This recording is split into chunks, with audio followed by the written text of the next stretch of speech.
The reason why I only advocate for you only spending 2 weeks writing your dissertation is because this means you can spend most of your time on the content of your dissertation.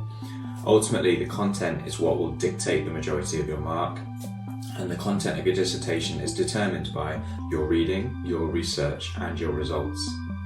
Please do not misunderstand me. You cannot start and finish an entire dissertation in 2 weeks and expect to get a first-class grade.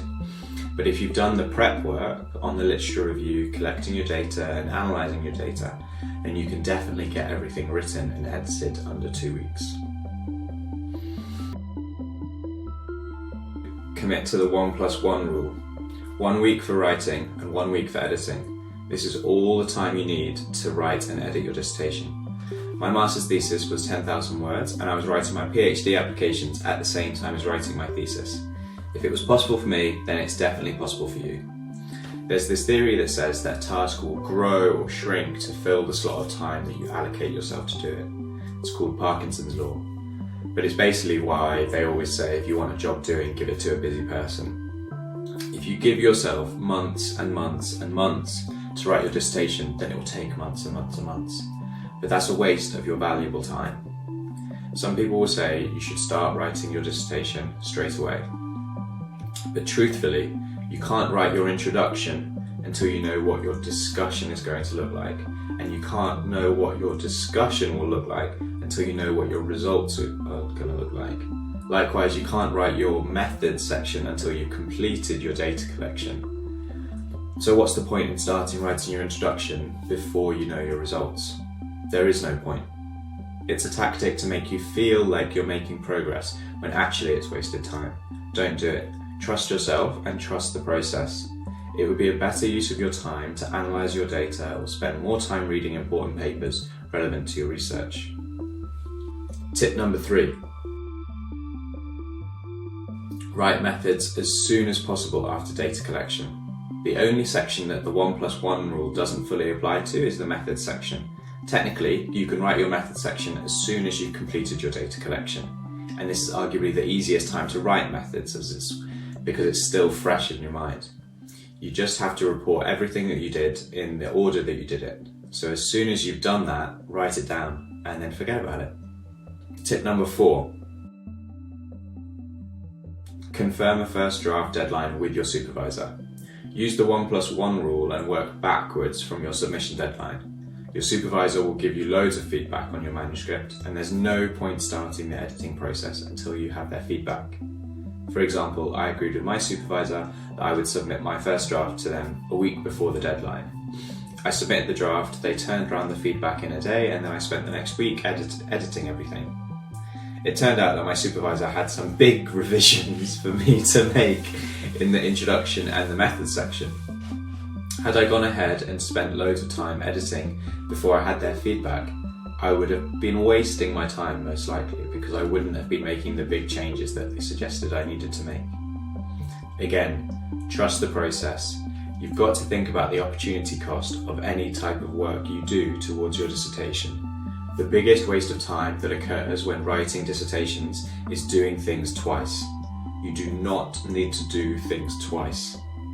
If you know your supervisor is going to provide feedback on your manuscript, then wait to start the editing process until you have your supervisor's feedback. If you know that you can't start writing the introduction or discussion until you have your results, then wait to start writing the introduction and discussion until after you've analysed your data. Tip number 5. Do not write chronologically.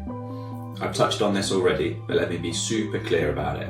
Do not write your dissertation in the order that it's structured.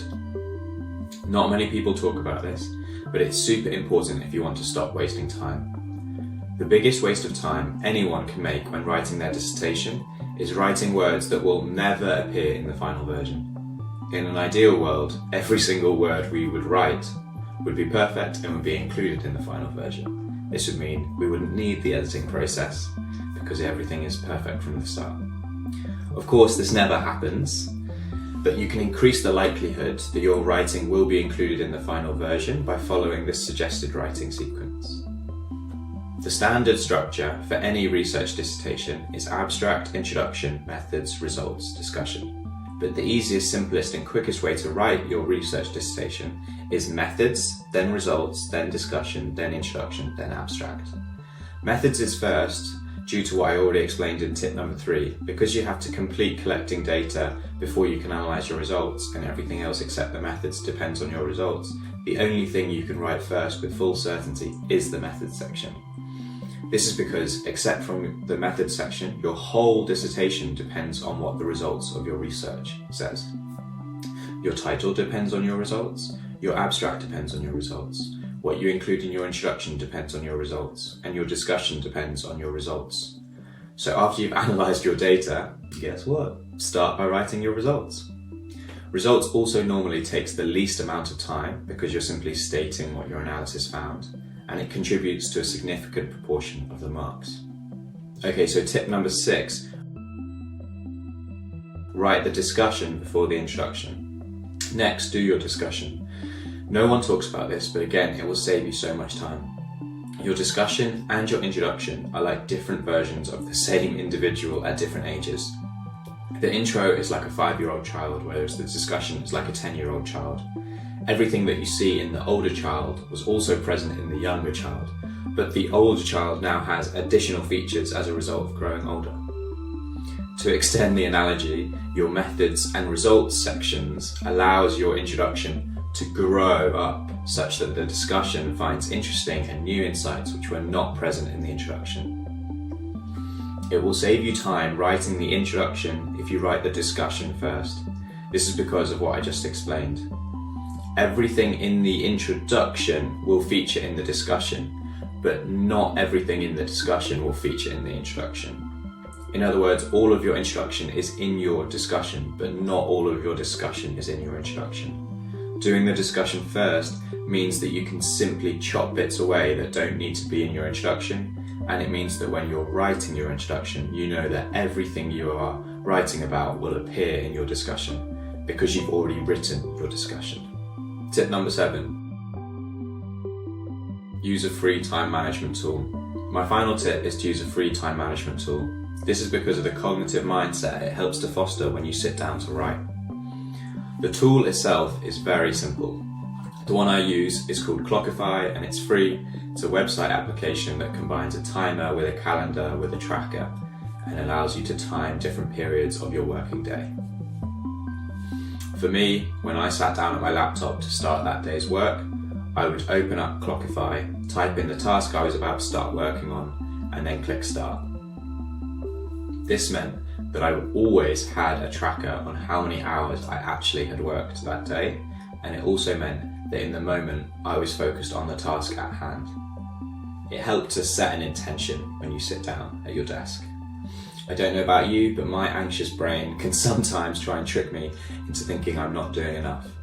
But using a tool like this means that your mind can't trick you like that.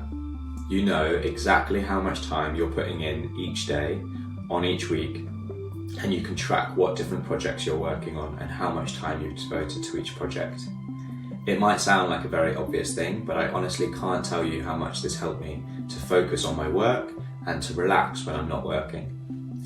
I actually used this tool for my whole Masters and I still use it today during the PhD, but it's especially important to use during your dissertation writing. Okay, so to sum up, tip number 1, first class dissertations depend on the 4 R's. Tip number 2, commit to the 1+1 rule. Tip number 3, write methods as soon as possible after data collection. And tip number 4, confirm first draft deadline with your supervisor. Tip number 5, do not write chronologically. Tip number 6, write discussion before introduction. And tip number 7, use a free time management tool. Okay, I hope you enjoyed this video and I'll see you again very soon. All the best.